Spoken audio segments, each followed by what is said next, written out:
Bueno, Egunon, buenos días, ongi etorriak, bienvenidos todos a este nuevo encuentro, Bilbao Metrópoli 30, que hace el número 117 ya, van pasando, y es el número 2 del ciclo que iniciamos hace 15 días sobre cómo las ciudades están abordando esta época caracterizada por la pandemia, además de otras incertidumbres, retos, estrategias, como siempre hemos venido haciendo.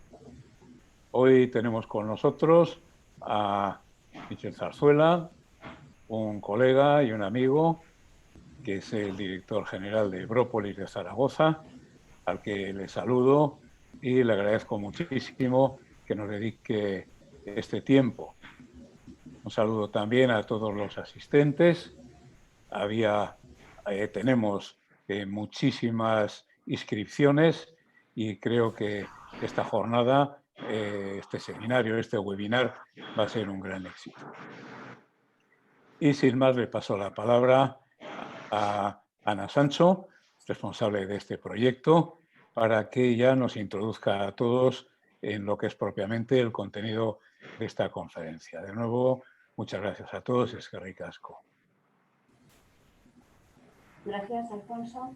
Egunon, buenos días. Gracias por estar en este webinar de Bilbao Metrópoli 30.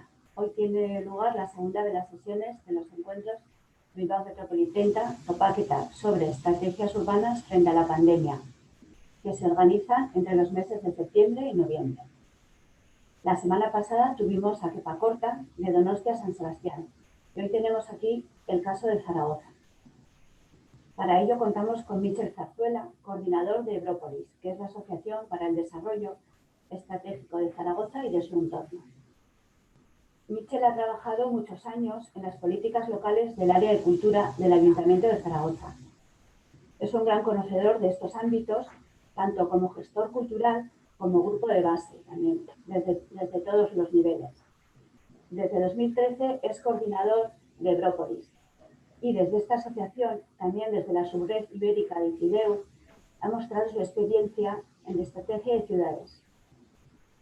Antes de darle la palabra a Michel, quería señalar que tendremos un momento para el coloquio. La idea es que el webinar dure alrededor de 1 hora, entonces reservaremos para preguntas los últimos 15 minutos. Os agradecemos que si queréis hacer las preguntas las hagáis a través del chat, al que se puede acceder desde la barra inferior del Zoom. Y nosotros las trasladaremos al ponente. Podéis ir preguntando, además, desde el momento en que queráis, vais lanzando las preguntas al chat. Nada más, solo me queda agradecerle a Michel su participación y le doy la palabra. Michel, cuando quieras. Muchas gracias, Alfonso, muchas gracias, Ana, y muchas gracias a Bilbao Metrópoli 30. La verdad es que, bueno, en estos días de tristeza y de amargura, desde que nos levantamos hasta que nos acostamos y con un horizonte todavía de incertidumbre, pues bueno, nos quedan estos encuentros para poder por lo menos compartir nuestras realidades y por lo menos podernos dar uno a otro, y sobre todo en el tema de las ciudades, ánimo para continuar. Una carrera que desde luego no tiene final, pero que esperamos que de aquí a pronto podamos hacer algo más que estos seminarios de estos webinars y nos podamos volver a codear y a relacionarnos. Bueno, vamos a desarrollar un poquito lo que ha sido desde Zaragoza nuestra adaptación a esta situación del COVID y sobre todo desde el ámbito estratégico. Tengo que decir desde el principio que no vamos a dar grandes ideas y soluciones para este ámbito, sino simplemente mostrar de manera humilde cómo hemos podido responder a la situación actual.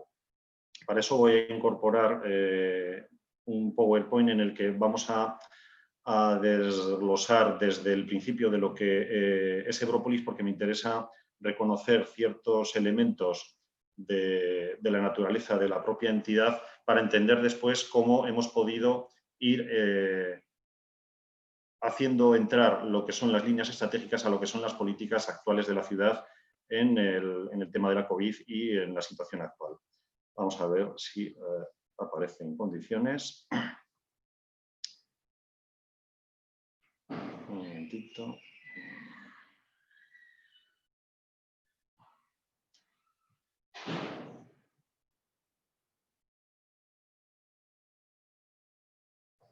¿Correcto ya? Sí. Bueno, en principio hay que decir que como todas las entidades que nos dedicamos al tema de la planificación estratégica, al igual que Bilbao, partimos de algo obvio que son los principios de la planificación estratégica urbana. Quiero decir estas obviedades porque después veremos cómo nos están sirviendo para recomponer nuestra situación dentro del actual estado de la COVID. Por supuesto, se basan en la participación ciudadana, en la cooperación público-privada y en los acuerdos y la gestión del conflicto para crear un grado de gobernanza. Funcionamos con todos los actores, con públicos, privados y sociales, de manera que todos ellos tienen hueco en nuestra razón de ser. Brópolis se crea en el año 94, es un poquito posterior, creo que a lo que fue la creación de Bilbao Metrópoli, y se crea también con unas expectativas y unos socios muy similares, ¿no? Buscando todo el espectro de la sociedad. Así de manera que los socios fundadores aparecen en las instituciones principales, Ayuntamiento, por supuesto, Gobierno de Aragón y Diputación Provincial, aparecen las entidades sociales, las entidades económicas, la universidad y las entidades también sindicales. Estas entidades no nos han abandonado y hace un poquito más de un año, en marzo del año 2019, atreviéndonos a un momento que era preelectoral, nos atrevimos a desarrollar lo que es el actual marco estratégico con el que está dotado Zaragoza.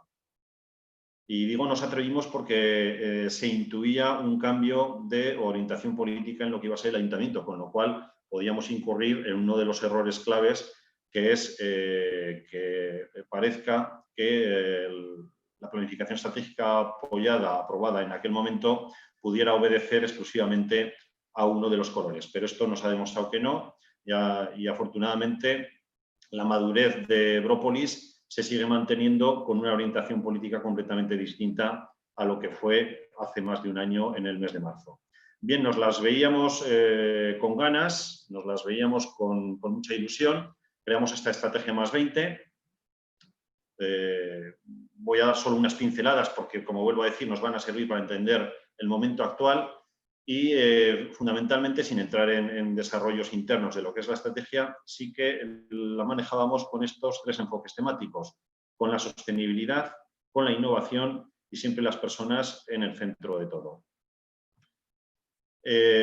Una visión de Zaragoza que, vuelvo a decir, hablábamos de su entorno sostenible, de su entorno con las personas que acompañan, potencian y cuidan, un territorio innovador y una Zaragoza y su entorno cohesionados y articulados en una red que, mediante alianzas, lograron una nueva gobernanza.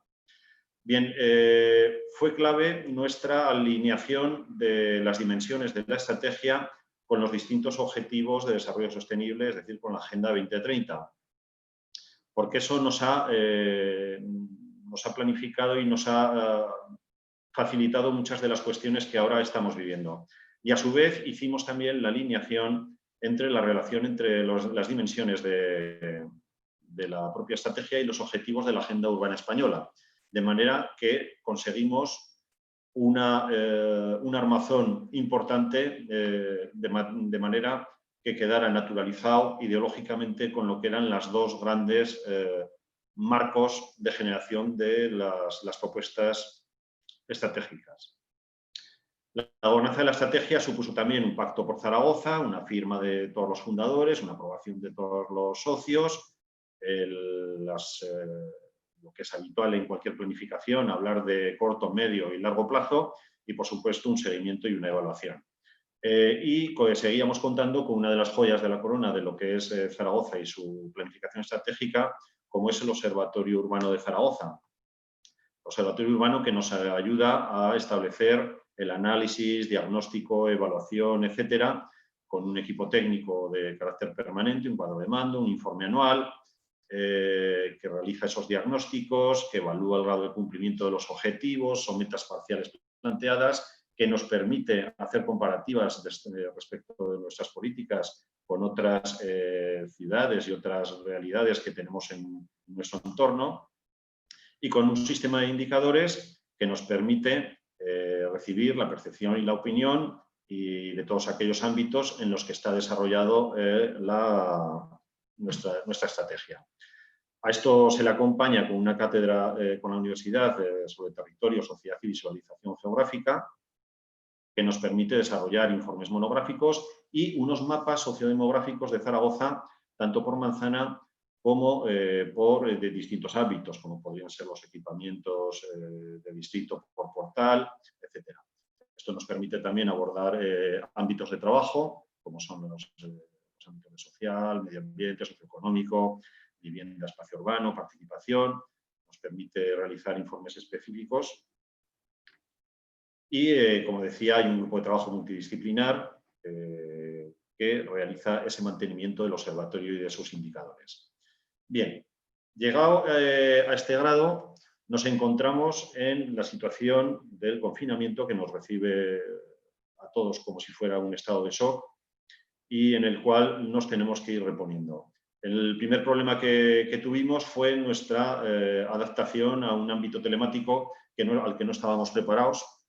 Y gracias a la voluntariedad del personal de Brópolis pudimos rehacer nuestra actividad y nos dimos cuenta que nos teníamos que empezar a preparar, a adaptarnos a esta situación que de momento había venido para quedarse. Por lo tanto, en el marco del Observatorio Urbano de Brópolis, abrimos una nueva sección con el propósito de aportar y recopilar materiales de interés para reflexionar sobre cómo el COVID estaba afectando a las ciudades y a los territorios. En ese sentido, y en la página bropolis.es, aquí hay 4 pantallazos, podéis recoger y visionar todo lo que estamos comentando hoy, y decidimos crear este apartado del COVID-19, en donde a través de incorporación de documentos estratégicos, de datos y estudios, de análisis económicos, de reacciones en el ámbito social y territorial, conocer también las realidades de otras ciudades e ir haciendo otro apartado en construcción para poder reflexionar. En este sentido, por lo tanto, la estrategia nosotros hemos tenido que reforzar el observatorio urbano, incorporando los efectos del COVID y preparar una perspectiva post-COVID. Afortunadamente, la estrategia Zaragoza más 20 ya era flexible en su razón de ser, con lo cual ese desarrollo de la estrategia y esa validación ahora a la vinculación con las áreas de gobierno y el momento actual del COVID, pues es algo que ha sido, no digo fácil, pero sí que estaba dentro de esas posibilidades. Nadie contábamos con esto, pero es cierto que la estrategia estaba hecha para ser flexible y ser adaptable y adaptada a las nuevas realidades de la sociedad. Y desde luego el cambio que se nos ha producido es tan brutal que intentamos poco a poco ir incorporando esas modificaciones y esos cambios de la realidad a nuestra razón de ser, y sobre todo en el ámbito del observatorio. Y, como no, seguimos intentando avanzar en esa articulación multinivel e intersectorial y en nuestra ampliación al ámbito metropolitano, porque somos uno de los pocos instrumentos de los que se dispone para tratar ese ámbito territorial. Bien, en esas estábamos cuando en nuestra ciudad se decide que esto no puede seguir así. Los presupuestos de la ciudad se debían adaptar todas las situaciones de planificación y de propuestas de futuro, y se genera una comisión para el futuro de Zaragoza. El Ayuntamiento de Zaragoza acordó en una sesión plenaria el 30 de abril de 2020 la creación de esta comisión por el futuro de Zaragoza. 7 entidades hemos participado junto a los grupos políticos como miembros permanentes de esta comisión. Las 2 principales organizaciones empresariales, las 2 organizaciones sindicales mayoritarias, las 2 representaciones vecinales y Brópolis. entidad encargada para la planificación estratégica de Zaragoza y su entorno. Además, aparte de estas 7 entidades, 110 entidades y colectivos fueron aportando sus propuestas y sus representantes de 30 de ellos participaron en las sesiones de trabajo conjuntamente con las 7 entidades nombradas y con los grupos políticos. A nosotros nos permitió esto hacer el engranaje mucho más sencillo de lo que era la planificación estratégica dentro de la situación política actual y de la actual realidad marcada por el COVID-19. Tengo que reconocer que muchos de los asistentes y de los miembros de esta comisión conocían, puesto que eran miembros de las entidades de Brópolis, pero como os podéis suponer, poca gente acaba leyéndose verdaderamente las propuestas y las documentaciones. Esto nos sirvió para dejar claro que la ciudad contaba con un marco de referencia muy importante sobre el cual ya no había que trabajar, puesto que todos los que estábamos allí lo habíamos aprobado. Nos permitió a nosotros abordar estas propuestas de Brópolis para la recuperación post-COVID y de allí nosotros establecimos esa revisión y concreciones a partir de la nueva realidad, hicimos las aportaciones para la comisión y trabajamos conjuntamente, como hemos dicho, con el equipo de gobierno, con los grupos municipales, los agentes sociales y profesionales. Las principales aportaciones estratégicas que Brópolis lanzó o prestó a la ciudad fueron las que pudimos extraer como más importantes y más adaptables a este momento, ¿no? Continuar con esa idea de ciudad compacta, los entornos de proximidad, el tema de la movilidad prioritaria peatonal, el transporte público, energía sostenible, cohesión social, innovación, educación, brecha digital, diversificación de los sectores económicos, apoyo al comercio local y de proximidad, potenciación del turismo y de la proyección exterior y el papel de la cultura y el apoyo a los sectores culturales. ¿Qué situaciones vimos en ese momento? Pues una dificultad tremenda de cómo, cuando se está hablando de un desastre económico en todos los ámbitos, en este caso el municipal, en donde los ingresos empezaron a disminuir de una manera notable y empezaron a abrirse cuentas de gasto no previstos en la ciudad. Por poner solo un ejemplo, el ámbito del transporte público en la ciudad va a suponer un roto de decenas de millones de euros, de los cuales pues bueno, ya veremos cómo se puede salir.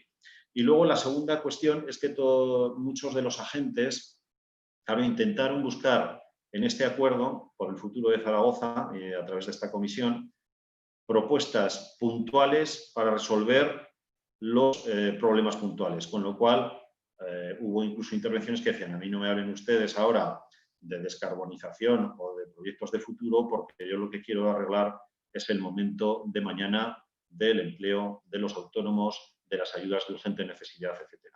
Bueno, pues poco a poco vimos que todo tenía sentido y que a todo había que acometer. Y afortunadamente el Acuerdo por el Futuro de la Ciudad, que son 286 medidas aprobadas prácticamente por unanimidad. No voy a citar un grupo que no estuvo detrás finalmente, pero se llegó a un acuerdo prácticamente común, en donde se abordan no solo las propuestas genéricas de marco de referencia, muchas de ellas extraídas de la Estrategia +20 de Zaragoza, repartidas en las distintas áreas de funcionamiento habitual, como son Hacienda, Economía, Cultura, Turismo, Acción Social, Participación, Urbanismo, etc., en las que se incorporan elementos puntuales de acción, acciones y objetivos muy claros y definibles y medibles, y en otras que son aspiraciones y propuestas de marco de referencia, con lo cual yo creo que prácticamente todo el mundo quedó contento. Fue una de las cuestiones que vino a facilitar un momento de ausencia de crispación política y que además se vio también incorporada con otra acción similar en lo que fue en el ámbito de la Comunidad Autónoma de Aragón, en donde se llegó a un acuerdo también de propuestas de mínimos aprobadas por prácticamente todas las fuerzas políticas y fuerzas sociales.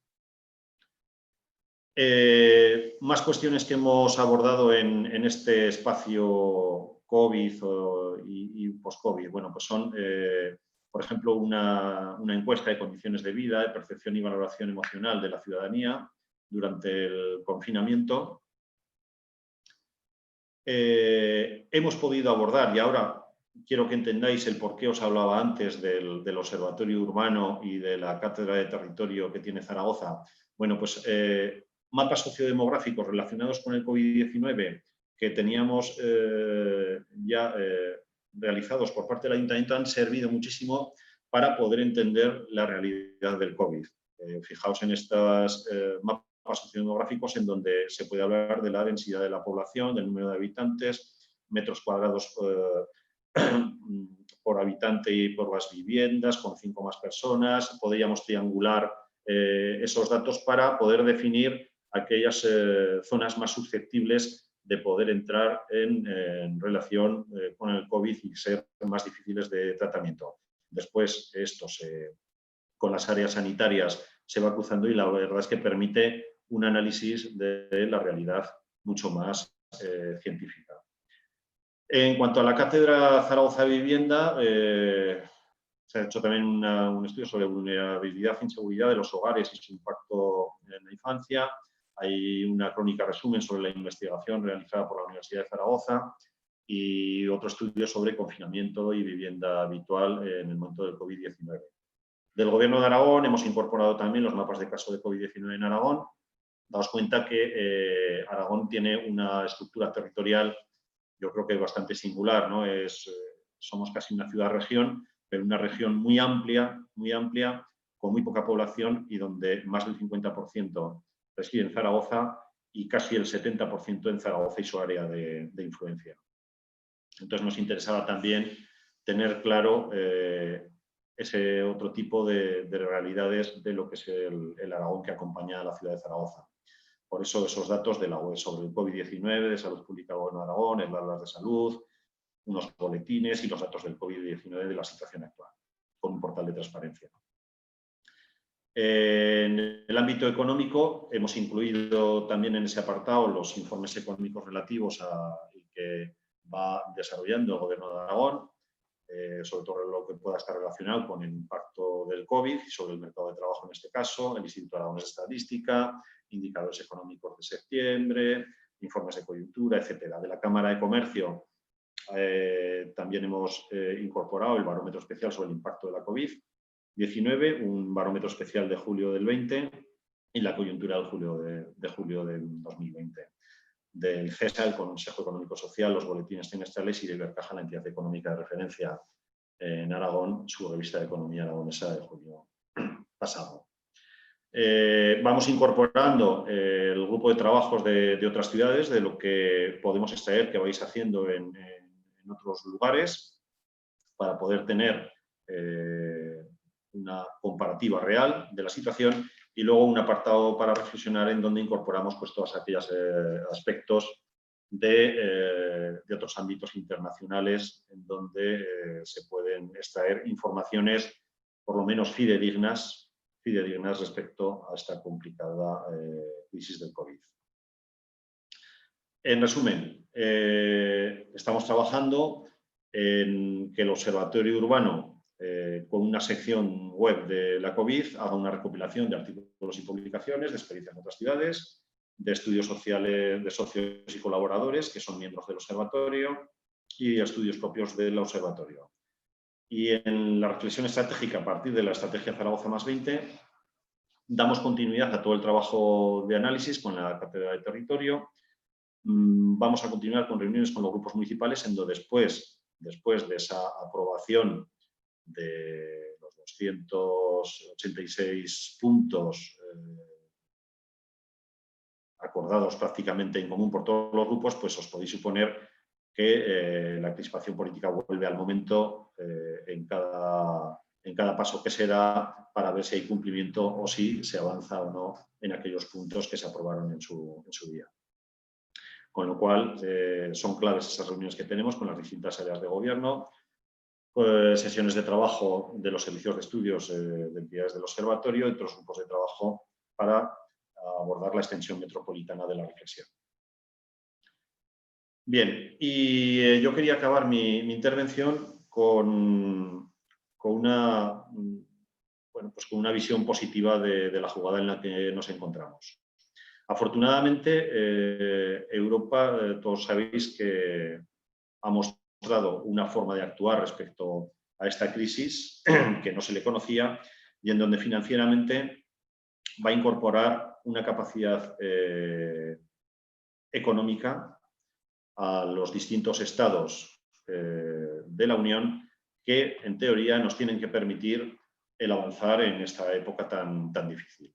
Y por eso quería reflejar estos últimos momentos de mi intervención para hablar de lo que nos viene ahora y para lo cual la importancia que tiene el disponer de estrategias de planificación en las ciudades.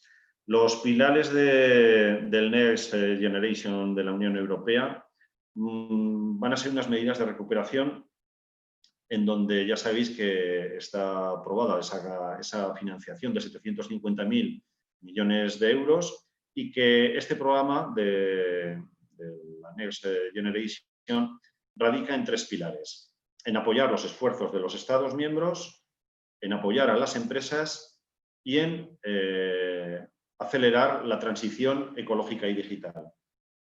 Indudablemente, los dos primeros puntos, el apoyo a los Estados miembros y el apoyo a las empresas, es algo evidente porque la cantidad económica es tan brutal lo que vamos a disponer que vamos a necesitar de todos los esfuerzos para poder asumir esa incorporación económica. O sea, yo creo que es de las mejores noticias que se pueden tener en estos momentos. Y es que España va a ser el segundo mayor beneficiario de las ayudas europeas, si no me equivoco, después de Italia, en donde estamos hablando, claro, de 140.000 millones para los próximos 7 años.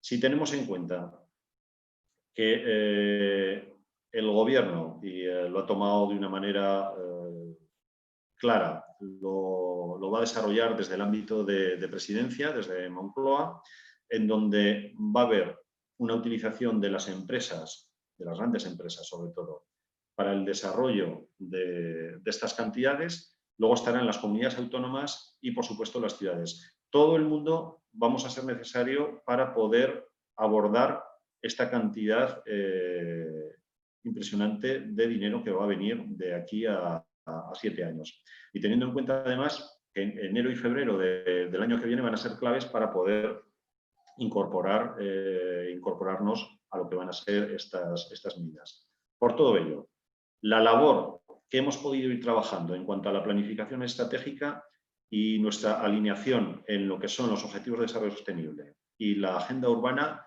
va a ser clave y nos va a permitir el abordar con mucha más sensatez y rapidez a lo que será la adecuación de estos fondos. Y, por supuesto, cada uno podemos hacer nuestros números, pero es que los proyectos a los que vamos a tener que estar preparados para desarrollar no van a ser propuestos de pequeña índole, van a tener que ser proyectos de por lo menos más de 6 ceros cada uno. No van a poder entrar proyectos pequeñitos y nos tenemos que incorporar para poder hacer proyectos de ciudad e incluso proyectos con las ciudades. Y yo aquí querría transmitir también esa sensación de que en estos momentos donde la clase política debería estar a la altura de lo que se le exige a los ciudadanos, que principalmente las ciudades son aquellos lugares de gestión política también, en donde más cerca se está con el ciudadano y donde menos conflicto debería darse, por lo menos a la hora de desarrollar estas propuestas y estas políticas. Con lo cual, ese grado de sensación de horizonte positivo en estos momentos, y es que además tenemos una muestra clara de que va a venir dotado con una economía importante. Y esta sería mi aportación en estos momentos. Yo ahora quedo abierto al debate, que va a ser mucho más interesante que lo que yo haya podido exponer, y por lo tanto quedo a vuestra disposición en estos momentos.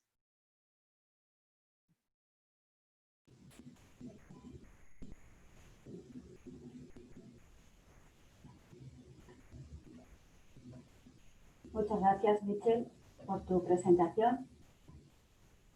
Tenemos algunas preguntas. Voy a comenzar a exponerte algunas de ellas. Una de las preguntas es, dada la experiencia que tienes tú en temas culturales, ¿cómo crees que se puede reinventar el sector cultural y el de las industrias creativas en este momento de post-COVID? ¿Qué pautas se pueden seguir?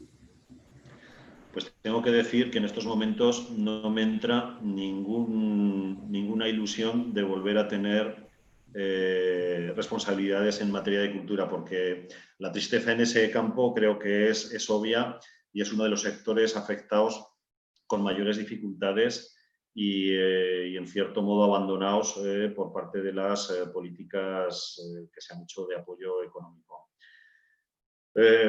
Yo creo que debería ser tratado lo primero el sector como un sector económico en donde estaremos hablando siempre, según se combinen las actividades de ocio, cultura, turismo, etcétera, en donde estamos hablando de una importancia también clave en lo que es el PIB de todo el país, ¿no?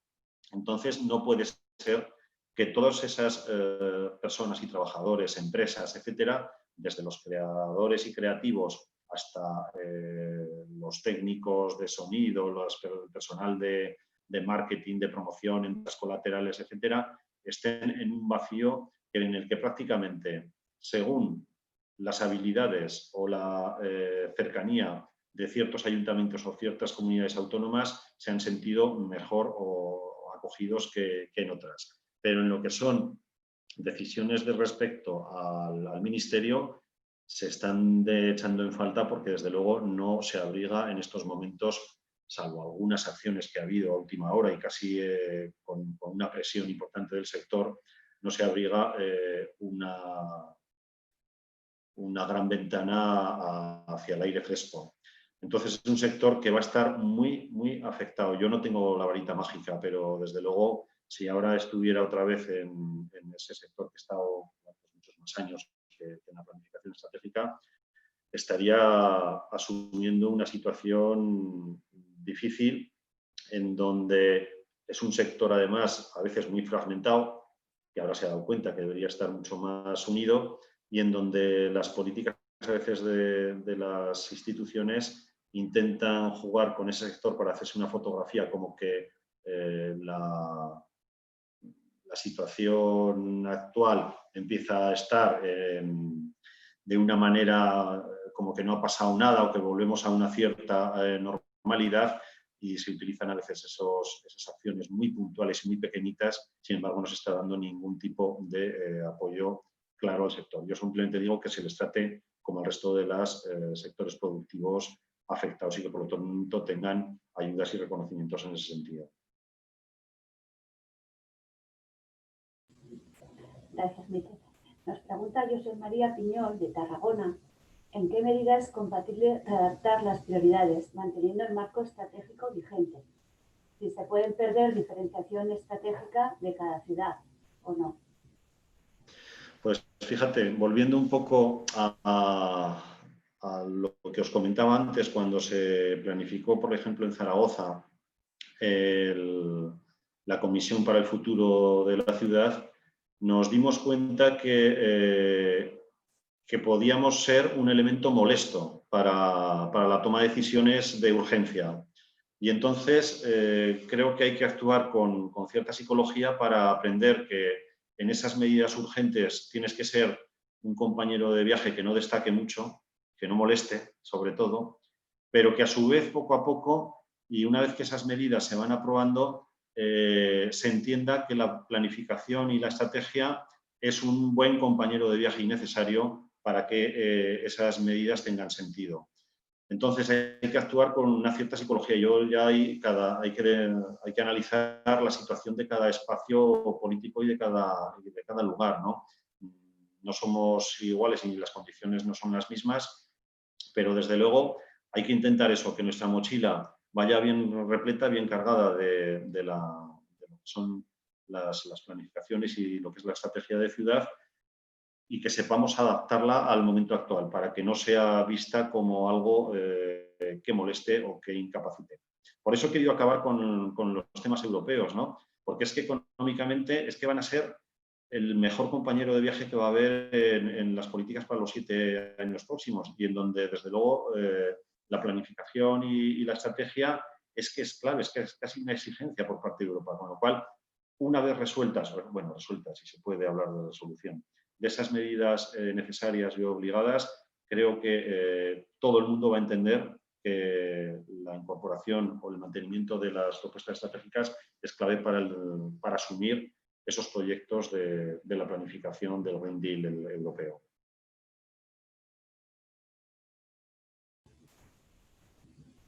Gracias, Miquel. Y Oriol Estena, del Plan Estratégico de Barcelona, es más bien un poco comentario, pero dice que le da un poco de miedo fiarlo a los fondos europeos para no caer en los errores del pasado. ¿Cómo ves esta? Pues que prefiero el miedo de caer en los fondos europeos a que no hubiera fondos europeos. Comparto la observación de Oriol. Yo creo que Europa se la está jugando mucho. Se la está jugando porque no solo es un apoyo económico para salir del COVID, sino que también es una razón de ser de Europa en cuanto a un liderazgo en el ámbito de la sostenibilidad y de la descarbonización. Entonces, creo o entiendo que va a haber una serie de elementos de control en donde espero que no se caigan en otras situaciones, en otros errores del pasado. Pero, ya digo, prefiero que haya riesgos con fondos europeos a que no hubiera fondos y entonces, bueno, no sé, hoy estaríamos acabando esta reunión de una manera pues un poco más negativa, ¿no? Y menos positiva. Gracias, Miquel. Zaragoza ha apostado por la sostenibilidad, continuando con la causa de la Expo 2008. Entonces, ¿cómo afecta la pandemia a estos aspectos? Tú has comentado en Next Generation que hablaba de la aceleración, de la transición ecológica. ¿Cómo ves estos temas?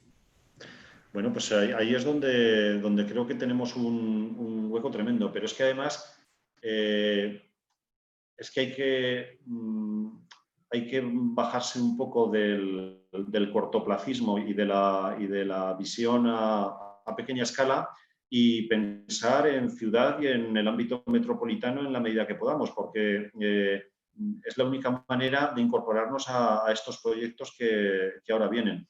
O sea, si teníamos antes a nivel de ciudad propuestas pequeñitas, es decir, por ejemplo, una de las que nosotros incorporamos en la Comisión de Futuro de Zaragoza, que es a través de, son novedades que todo el mundo las tiene claras, ¿no?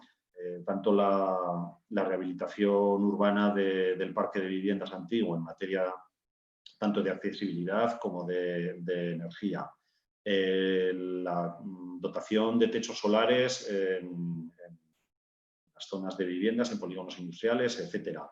Y la incorporación de puntos de recarga para vehículos eléctricos, si todo eso, que son actuaciones parciales que se pueden incorporamos a un nivel de ciudad y contenidas en el tiempo a largo plazo para 7 años, o sea, podemos hablar de una magnitud de proyectos en donde se genera la otra cuestión que quiere Europa y que quiere cualquier ciudad, que es generar empleo, generar economía y, por lo tanto, desarrollar un mundo de capacidad de trabajo y de ilusión. Además, en un alineamiento con lo que es la descarbonización y las propuestas de sostenibilidad.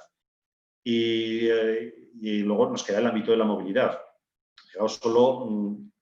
Ahora si se habla de movilidad es casi cuál es la movilidad que está impedida por las limitaciones del COVID, ¿no? A ver cuándo podemos volver otra vez a hablar de movilidad para incorporarlo a lo que es el desarrollo urbanístico de las ciudades, ¿no? Que es lo que nos interesa. Entonces, sin perder la obligación de estar ahora en los confinamientos y en las situaciones que haya lugar, sí que tenemos que seguir trabajando en las propuestas de futuro en cuanto a la movilidad y las nuevas energías.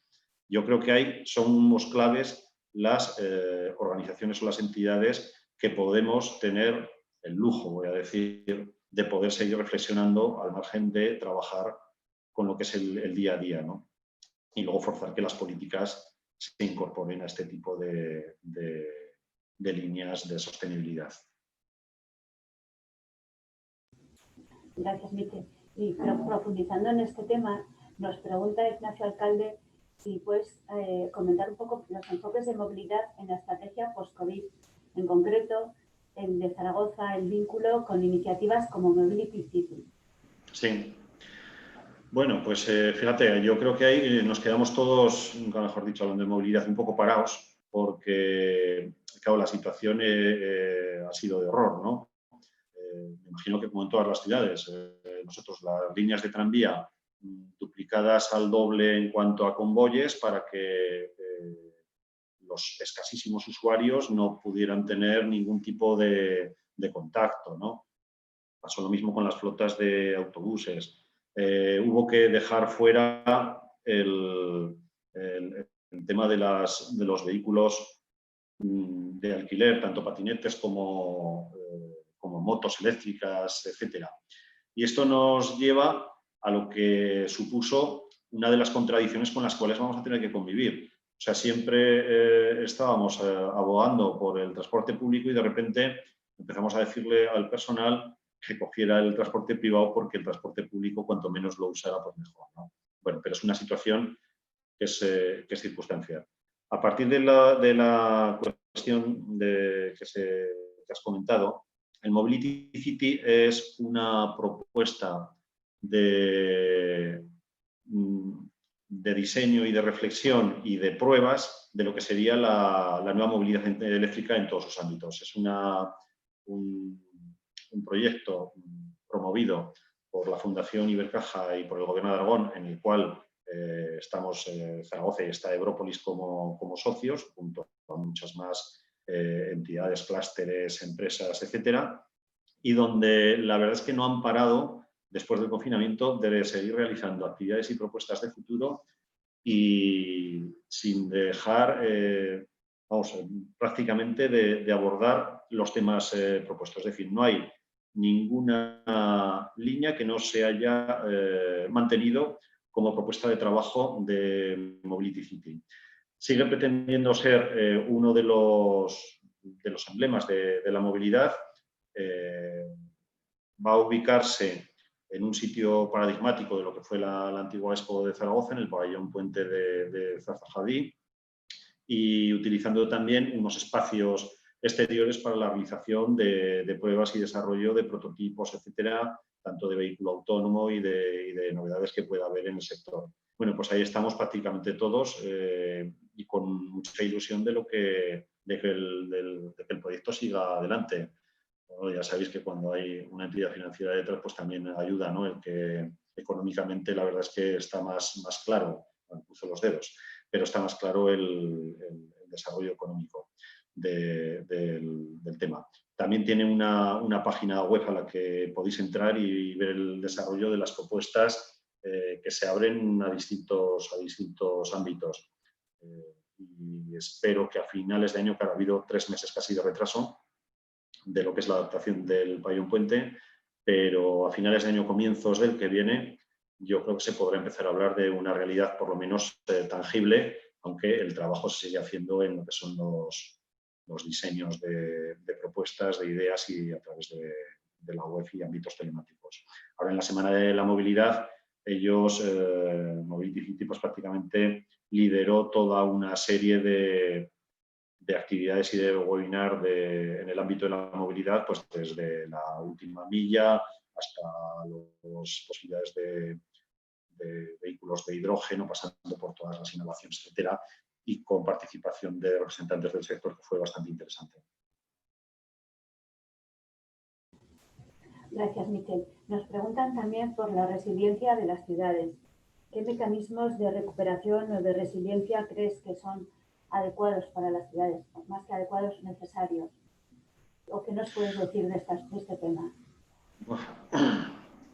Pues el mejor momento para demostrarlo es el actual, ¿no? Porque de acuerdo que nos pilló a todo el mundo en una situación difícil y claro, además, yo creo que cuando se hablaba de resiliencia todo el mundo pensaba, incluso las propuestas de ayudas europeas, etcétera, pensaba en grandes calamidades del ámbito medioambiental, ¿no?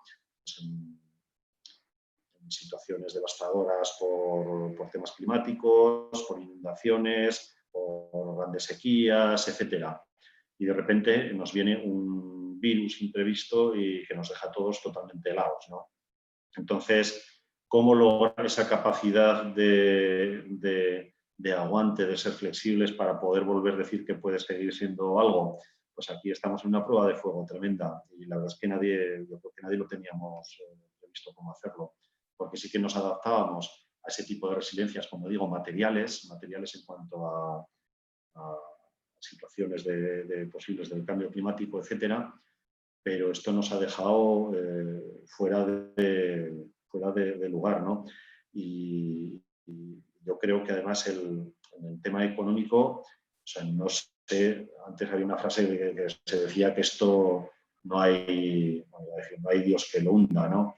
Pero ahora ya no sé si hay alguien que lo salve. Por supuesto que hay que creer que sí, pero es el entorno económico y financiero es tan devastador que la situación de las ciudades casi va a ser un entorno medianamente correcto para habilitar a las personas.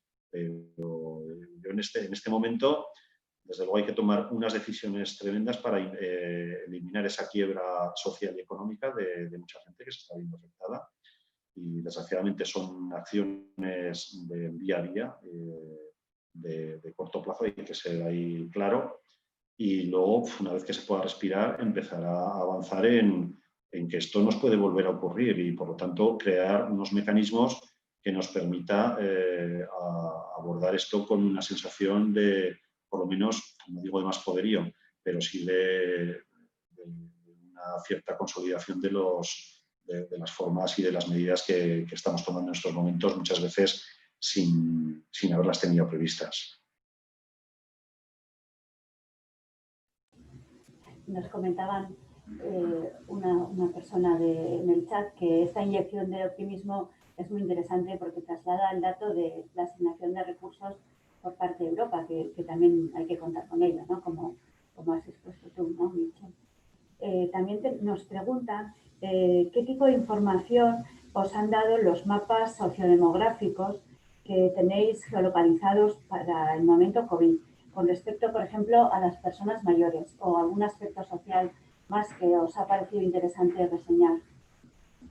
Hombre, pues yo lo he querido exponer porque, claro, era un trabajo que se había ido realizando y cuando se trató, por ejemplo, el tema de la soledad de las personas mayores, entonces el poder tener una relación más o menos exacta de aquellas personas que viven en situaciones no deseadas de soledad o aquellas viviendas en donde te das cuenta que hay un porcentaje muy elevado por metro cuadrado en cuanto a personas viviendo, claro, sin saber que nos iba a venir el COVID, son elementos que luego te sirven para analizar aquellas personas que te pueden ser susceptibles de recibir apoyo o ayuda, ¿no?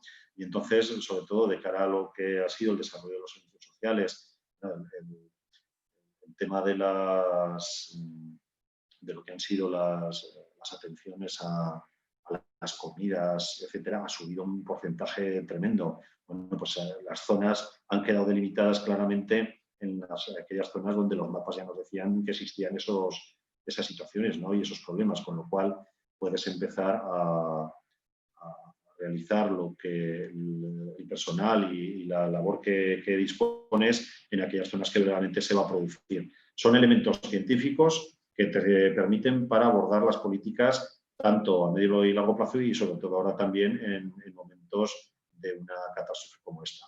Y a su vez, bueno, hay otra cuestión que quería decir. La historia siempre nos ha dicho que después de grandes catástrofes surgen grandes posibilidades de avance, ¿no? La faena le toca al que le toca vivir ese momento, pero es cierto que todas, y sobre todo las ciudades, han sabido dotarse después de elementos No hablemos ya de las épocas antiguas, en donde con cualquier pandemia, pues claro, se resolvió el tema de la salubridad, el agua corriente, ese tipo de cuestiones, ¿no? Y ahora aquí habrá que tomar otras medidas, porque esto, si COVID tendrá una vacuna, como espero que sea así, pero sí que sabemos que nos puede venir en cualquier momento otra situación como esta.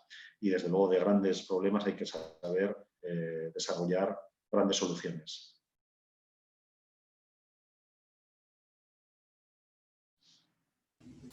Sí, nos gusta especialmente además este mensaje positivo porque Sí. necesitamos mucho, ¿no? Nos preguntan si hay algún plan a medio plazo para restablecer los recursos humanos, refiriéndose a las personas mayores de los que disponíamos antes del COVID, para la transmisión de valores éticos y culturales que se han ido, que se han perdido. Pues espero que sí. Vamos a ver, lo teníamos así preparado. Yo creo que ni ha cambiado la estructura de personal ni han cambiado los objetivos. Yo creo que ahora hay una adaptación a unas medidas de urgente necesidad en donde desde luego hay que prestar todo el apoyo, pero entiendo que al momento vamos a recuperar ese tipo de mensajes y de lo que eran los servicios de personal específico y especializado.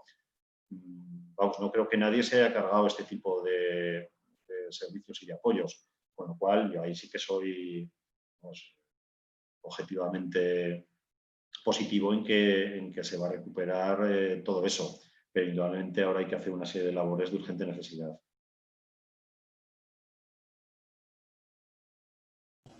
Y una pregunta que estamos haciendo a todas las personas que estáis participando en estos webinarios, pues hemos hablado de movilidad, de políticas sociales, atención a los mayores, pero así brevemente nos gustaría preguntarte qué es lo que piensas que va a cambiar en la ciudad, lo que más va a cambiar en la ciudad en los próximos años. ¿Algún aspecto de sostenibilidad, de transformación digital?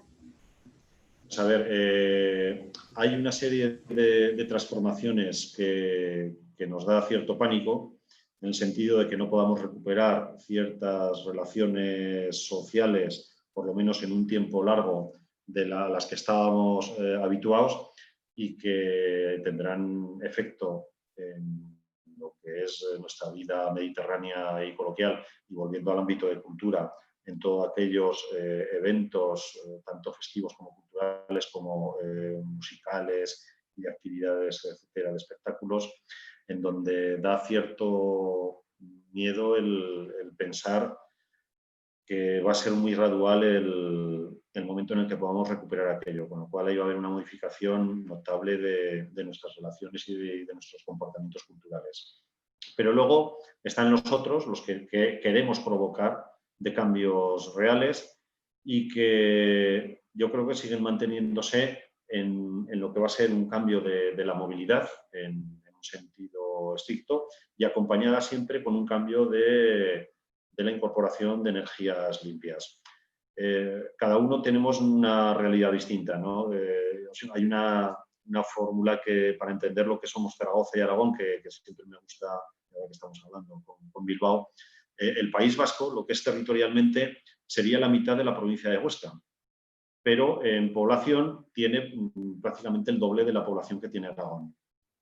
Esos son, bueno, son pros, contras, pero son realidades distintas. ¿Qué nos permite a nosotros, a Zaragoza, que tiene un término municipal extensísimo, uno de los más grandes de España, adoptar medidas, y así se están dando desde hace aproximadamente 2 años, ¿no? En donde estamos multiplicando, pero por mucho, la capacidad de producción de energía limpia.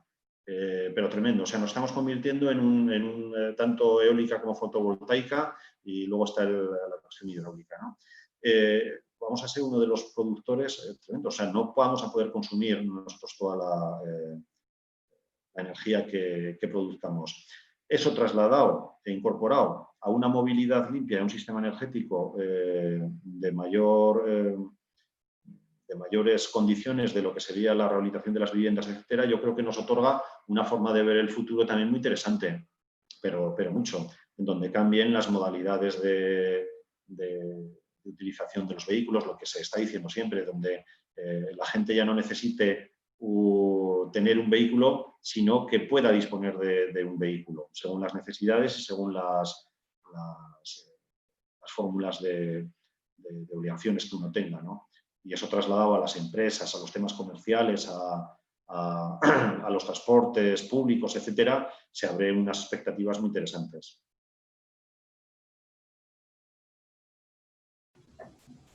Desde luego que sí, Michel. Bueno, muchas gracias por tu exposición, también por este coloquio tan cercano que hemos podido tener contigo y con todas las personas asistentes. Y además de agradecerte todo ello, pues quería señalar y animaros a participar en el siguiente encuentro, en el que tendremos a Asier Abaunza, concejal de Proyectos Estratégicos del Ayuntamiento de Bilbao. Este será el miércoles 7 de octubre, o sea, la semana que viene, y además coincide con el Día Mundial Metropolitano, que es un día especial para las ciudades y las metrópolis. Y os invitamos a que asistáis y bueno, os deseamos, reitero mi agradecimiento y también mi agradecimiento a todas las personas asistentes, tanto a Michel como a todos los que asisten, y muchísimas gracias por todo. Os esperamos el día 7. Muchas gracias, Ana. Y recordaros que no va a haber fiestas del Pilar, con lo cual podremos estar en la próxima intervención del concejal de Bilbao. Muy bien, contamos entonces contigo. Claro que Gracias, sí. Michel. Hasta luego. Un abrazo, gracias. Un abrazo.